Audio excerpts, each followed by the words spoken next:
Señor Pérez, su turno de réplica.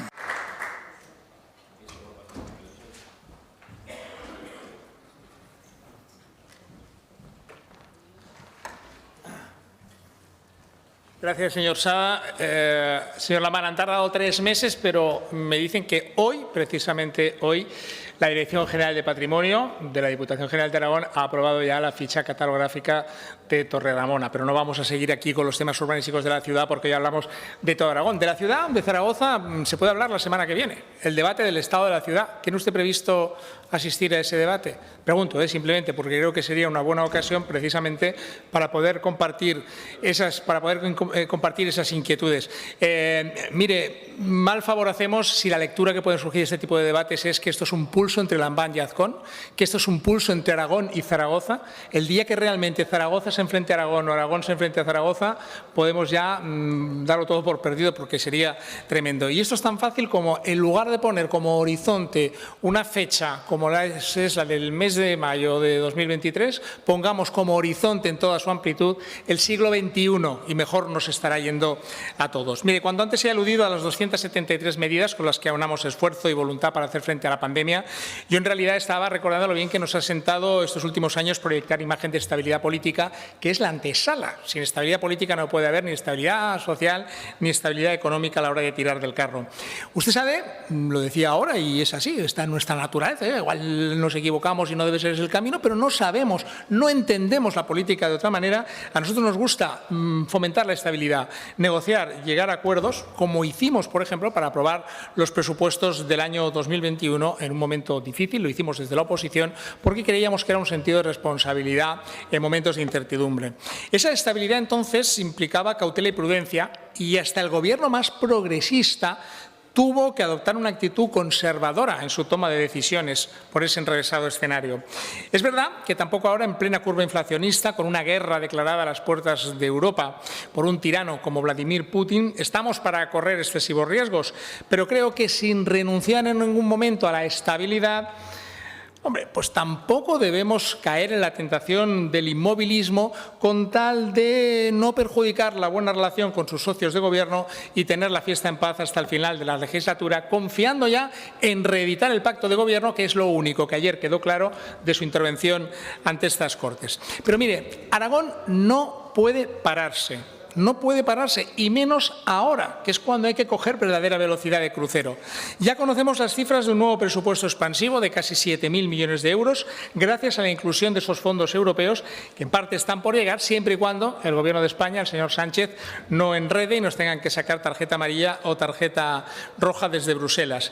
Es un presupuesto enorme, es un presupuesto imponente con el que se pueden desbloquear y agilizar un sinfín de proyectos, gracias, entre otras cosas, a esa ley de simplificación administrativa por la que mi partido apostó decididamente hasta hacerla realidad. Pero para que el presupuesto sea eficaz hay que ejecutarlo hasta el último euro.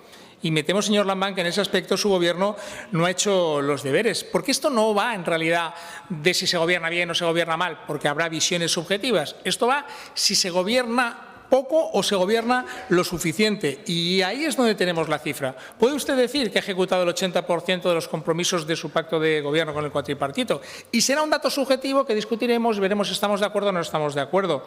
Pero lo que son totalmente objetivas son las cifras de ejecución presupuestaria. Son las que determinan cuantitativamente, no cualitativamente, lo mucho o lo poco que se ha gobernado.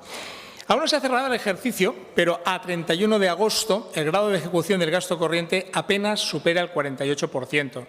Es el dato más bajo desde que usted llegó al Pinategui hace 7 años. La patrona de Aragón, señor Lambán, es la Virgen del Pilar, no es la Virgen del Puño. Hay que huir de la estrategia Amarrategui y abandonar la actitud de don Tancredo como vía de escape para mantener los equilibrios entre las distintas sensibilidades de su gobierno, no sea que al final vayamos a tener lío unos y otros. Me preocupa que es no acabar riñendo, que siempre es un gesto que hay que valorar, pero a veces no se puede evitar, sea la causa de la ralentización de proyectos estratégicos e irrenunciables para Aragón. Me preocupa, señor Lambán, que la llamada Mesa del Diálogo del Agua guarde silencio, como el Ebro, al pasar por el Pilar, y pueda parecer un trampantojo para ganar tiempo, echar hilo a la cometa y evitar un debate interno en el Pignatelli incómodo para sus socios de gobierno. Me preocupa el Pacto del Agua, señor Lambán. Sobre todo me preocupa que no existan alternativas ante el retraso de obras emblemáticas judicializadas. Una paralización que en su propio gobierno pues no lo han disimulado, hay quien aplaude con gusto. Debemos retomar la altura política de otros tiempos en la defensa del agua y la regulación de la cuenca del Ebro, especialmente ahora cuando la amenaza de una sequía salvaje nos hace ser nuevamente conscientes de que el agua es el motor de vida y el futuro de esta comunidad. Me preocupa, señor Lambán, la complacencia que usted ha mostrado con una visión, pues a veces idílica, del nuevo plan de cuenca para la puesta en marcha de nuevos regadíos en Aragón. Mire, nada que ver con el anterior. Y dice, una vez más, la cara amable de esta lectura, que Aragón ha sido la comunidad más beneficiada por el número de regadíos. Pero es que, señor Lambán, el 51% de la cuenca del Ebro está en Aragón. Hagamos un cálculo en términos proporcionales, no en términos meramente cuantitativos. Además, usted sabe mucho más de agua que yo, por supuesto, pero le voy a decir una cosa, los que saben de verdad son los usuarios. Entonces, podremos usted y yo discutir lo que queramos, pero el hecho de que ese plan, el nuevo plan de la cuenca, solo haya contado con 43 votos a favor y la abstención de todos los regantes, creo que lo dice todo. Se ponga como se ponga y lo vista como lo vista, el Ministerio ha dinamitado los consensos que históricamente habíamos alcanzado en Aragón al hablar de agua y de regulación. Me preocupa la demora en la ejecución de las 19 depuradoras pendientes del Plan Pirineos. Y no será porque entre el ICA y el IMAR nos hayan recaudado ya cientos de millones de euros. El agua es una constante reivindicación histórica y un pilar básico de Aragón, como lo es también la autonomía. Se cumplen 40 años de la aprobación del Estatuto. Coincido con usted en que el autogobierno nos ha sentado muy bien, aunque tenemos pendiente, entre otras cosas, ver cumplido nuestro deseo de acompasar el derecho foral aragonés con el derecho civil nacional. Somos autonomistas porque somos constitucionalistas y porque creemos en la gran aportación que ha supuesto el Estatuto de Autonomía de Aragón con sus sucesivas reformas. Estamos especialmente orgullosos de la que vamos a ver hecha realidad dentro de poco con el final de los aforamientos por el que tanto hemos peleado desde Ciudadanos. Estamos muy contentos de haber sido decisivos para que por fin todos los aragoneses sean iguales ante la ley, pero sean también iguales ante la justicia. Ahora lo que hace falta es aprovechar todas las herramientas del nuevo texto legal desde el momento en que ese texto reciba la sanción de Su Majestad el Rey Felipe VI. Digo esto porque seguimos a la espera de una nueva ley de financiación autonómica, pero entre que llega y no llega, el ponte bien y estate quieto, parece que nos hemos olvidado de los artículos 108 y 109 de nuestro Estatuto. Y nos hemos olvidado que una comisión mixta económica y financiera de los gobiernos de Aragón y de España tendría que estar ya teniendo en cuenta el esfuerzo fiscal que realiza Aragón y que atendiera, tal y como se recoge en esos artículos, que son ley y las leyes se cumplen, los criterios de corresponsabilidad fiscal y solidaridad entre los distintos territorios de España. Mire, para cuponazos nos basta con el de la ONCE.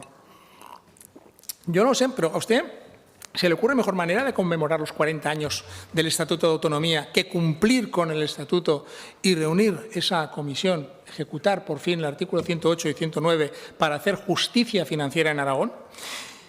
Y yo lo mismo le digo en relación a los compromisos adquiridos en esa rimbombante y grandilocuente comisión bilateral Aragón-Estado, que no se reúne desde el año 2018, con lo cual, por una de dos, o no sirve absolutamente para nada o en realidad pues, su eficacia es más bien poca. Pero vamos, que creemos una comisión de semejante nivel para que luego resulte que ni siquiera la pongamos en marcha, pues cuando menos se ría un poquito. Los aragoneses, lo he dicho muchas veces, que no queremos ser más que nadie, no queremos ser más que nadie, pero no nos resignamos a ser menos que los demás.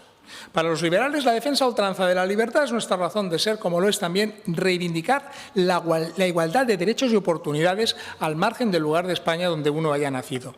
Basta ya de agravios hacia Aragón. Voy a ir terminando y me gustaría hacerlo comprándole, sin dudar un solo instante, uno de los productos del catálogo que usted nos mostró ayer en esta tribuna. Me refiero al anuncio de su Gobierno de ampliar de forma visible las ayudas económicas destinadas a la cultura. Siempre vamos a estar en deuda con un sector que sufrió los efectos devastadores de la pandemia, como el que más, y puso todo de su parte para ser refugio y consuelo en esos momentos de adversidad. Ojalá esa apuesta por las artes escénicas, por la producción audiovisual, permítame que barra un poquito para casa, o por la música, suponga el impulso definitivo para el nacimiento de esa Orquesta Sinfónica de Aragón que usted anunció ya en el debate anterior para este año. Ojalá seamos más creíbles para conseguir igualmente, como todos esperamos, que la Jota aragonesa sea declarada Patrimonio Cultural de la Humanidad. Y puestos a expresar deseos, ojalá decida usted dar un puñetazo en la mesa, ponerse en modo lambán, como le digo yo a veces, y dejar abierto el camino para que el archivo de la Corona de Aragón tenga su sede en nuestra comunidad, que es donde debe estar por razones obvias, aunque la más apremiante de esas razones ahora mismo sea ponerlo a salvo de la manipulación histórica y de la apropiación indebida de quienes custodian celosamente en Barcelona un archivo de titularidad estatal sin poner el más mínimo interés siquiera en convocar el patronato que debiera gestionarlo y que no se ha reunido desde su creación en 2007, es decir, nunca. También en el Gobierno de Sánchez saben algo de esto, a través del señor Iceta. Señor Iceta, que le baila, en esta ocasión le baila el agua a los independentistas, de la misma manera que lo hizo para engañarnos en el lamentable episodio de la candidatura olímpica de 2030, en el que le voy a decir, usted mantuvo muy bien la posición. Y dado que hablamos de cultura, quiero, para finalizar, ampliar el foco al mundo del saber y el conocimiento en general, evocando, al igual que hice el año pasado, la figura de Santiago Ramón y Cajal. Este ha sido un año en el que hemos conmemorado el 170 aniversario de su nacimiento. Sigo creyendo que su figura y su legado deben seguir siendo un estímulo permanente con la mirada puesta en el futuro de esta tierra por la que merece la pena apostar y darlo todo. Hay mucho talento en Aragón, muchísimo. Señor Lambán, hay tanto talento en Aragón que da para un centro, para dos y hasta para tres. Por eso, evocando a nuestro premio Nobel, yo invito al esfuerzo colectivo, una vez más, no me cansaré de hacerlo, con el fin de salvar para la prosperidad los ríos que se pierden en el mar y los talentos, el mucho talento que se pierde en la ignorancia. Solo así, el estado de la comunidad, debate tras debate, mostrará el mejor estado de salud de la mejor comunidad para vivir, que es el Aragón libre, profundamente español y decididamente europeo. Muchas gracias. Gracias, señor Pérez. Su turno de dúplica, señor presidente.